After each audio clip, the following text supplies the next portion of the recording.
Hello everyone. So here we are. I've noticed I've changed the angle slightly so that you've got something else to look at in my study. Perhaps before I talk about dialogue, I should introduce you to my study. Immediately behind my head, there is my shelf of spare copies. That includes a lot of copies from other languages. And then let me get, no, other way. Yeah, that is my bookshelf for modern writing, some Victorians at the top. And what you can't see out of camera are Romantics, 18th century, and so on, all the way back to Beowulf. So I've got quite a good library at home. And that's where I'm getting the material from when I'm giving examples, because obviously I'm not going to the library. Right, so in this session, inviting you into my study, I wanted to share a few thoughts with you about writing dialogue.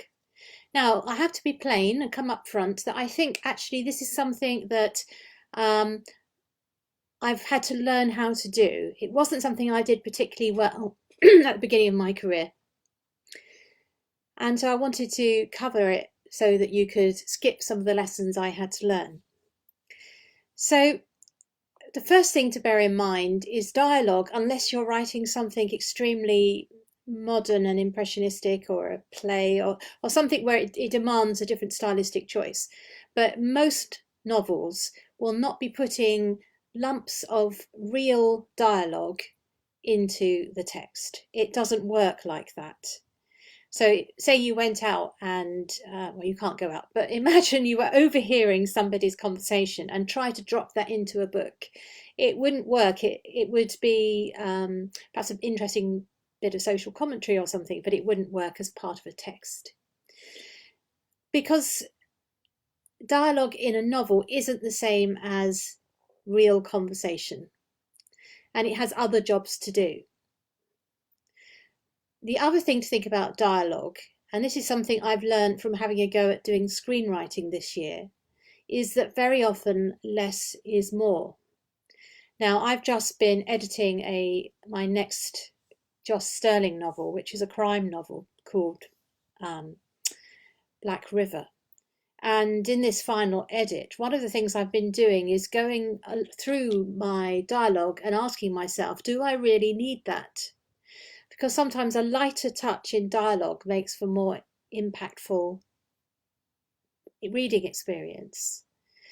So that might be something, if you've already got a draft of a novel in front of you, it might be worth going back and seeing what you can lose. It's a bit like shedding weight. It's a slimmer, more faster read, and that might be something that would help lift your writing a little bit. And there is another thing I wanted to mention at this point in the introductory comment, is about using dialogue for exposition. Now, I know a lot of young people say to me they've been told in their classes, show, not tell. That is true of description, which we covered in yesterday's short 10 minutes. And it's also true of dialogue, that actually long bits of dialogue where you're told instructions or explanations might be necessary, but it does sort of weigh quite heavily on the text.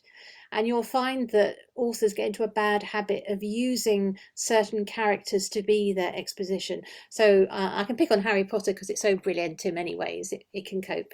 But obviously Hermione is used as the exposition person. She comes and tells Ron and Harry, who are a bit clueless, what's going on. And there could be other ways of doing that which wouldn't involve long bits of explanation. So be careful when you're using dialogue to explain something that's going on in the text. So going down now into the more details, I thought we'd think about three sorts of dialogue. I'm sure there are more, and if we're stuck inside for a very long time, we'll come back to this subject and cover some more. So I thought to cover, first of all, dialogue in fantasy. So I picked up my copy of Fellowship of the Ring. Tolkien's dialogue isn't his strongest suit, I don't think, but I thought it was interesting the way he uses dialogue. and they have a number of very clear registers. And one of them is obviously the Hobbits, which is our sort of home register.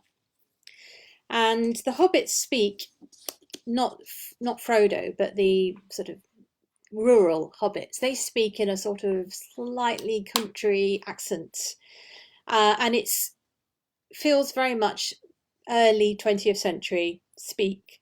So I've taken a bit right from the beginning, when you probably will know Gaffer and his mates are discussing what's going on down the pub. Something else we can't do at the moment. Anyway, so he's telling the history of Mr. Frodo. He says, Mr. Frodo is as nice a young hobbit as you could wish to meet. Very like Mr. Bilbo, and in more than looks. After all, his father was a Baggins. A decent, respectable hobbit was Mr. Drogo Baggins. There was never much to tell of him until he drowned. Now that choice of drowned is saying Gaffer is not university educated or even grammar school educated. It's saying he's this rural guy, tells a good yarn, but he has no pretensions to a certain higher register. So he's at the bottom of the registers. Registers means like a social pecking order, I suppose, of accents. Other people down at the bottom of that are some of the orcs, weirdly. So the conversations between the orcs in Mordor have this rougher but also uncouth kind of register. And then compare that to the heroic characters. So you've got Legolas, and now going to the other end, where they're travelling through an area of Lord of the Rings called Hollin, which is just prior to, before they're going to Moria, if you're following. But they're talking about the land that they're going through, which is now a wasteland. And Legolas says, but the elves of this land were of a race strange to us of the Sylvan folk, and the trees and the grass do not now remember them. Only I hear the stones lament them. Deep they delved us, fair they wrought us, high they builded us, but they are gone. They are gone. They sought the havens long ago. Now, it's not as if there's technical vocabulary in there. There's some archaic words in delve and wrought, but it's the structure of the language, which is more like poetry.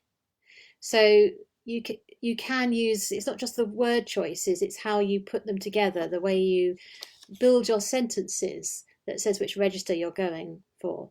And there's a fair amount of verilis and forsooths in Lord of the Rings, and I don't think that's necessarily what you do now in a modern fantasy novel, but I thought it was interesting to think about how you can separate out your classes, your characters in fantasy by using these different registers. But please adapt for your own, modern needs rather than copying what was appropriate over 50 years ago, 70 years ago. So the next area just to look at quickly is historical novels, and I've got a lot of experience of doing this, and particularly now historical novels you cannot write in the way historical people spoke, because if you imagine you're doing a Tudor piece, it'd be like reading Shakespeare, and that's difficult. Good luck to you if you want to have a go. But very often in historical novels you are making a compromise between something that hits the right notes to feel the flavour of that time and something which a modern reader can cope with. This is obviously very necessary in children's novels when children have less historical information to fill in the gaps, but it's true of adult historical novels too. So my historical novel, The Diamond of Drury Lane, I decided to pick on the register of the 18th century novel and play with it. So the opening is, reader, you are set to embark on an adventure about 1 hidden treasure, 2 bare-knuckle boxers, 3 enemies, and 438 rioters. So this address to the reader is from the 18th century, but it's also totally, totally understandable to a modern listener or a modern reader. And there were some terms in there, bare knuckle boxer. Feels a nice thing to say, by the way. I was listening to the sound of that when I wrote it.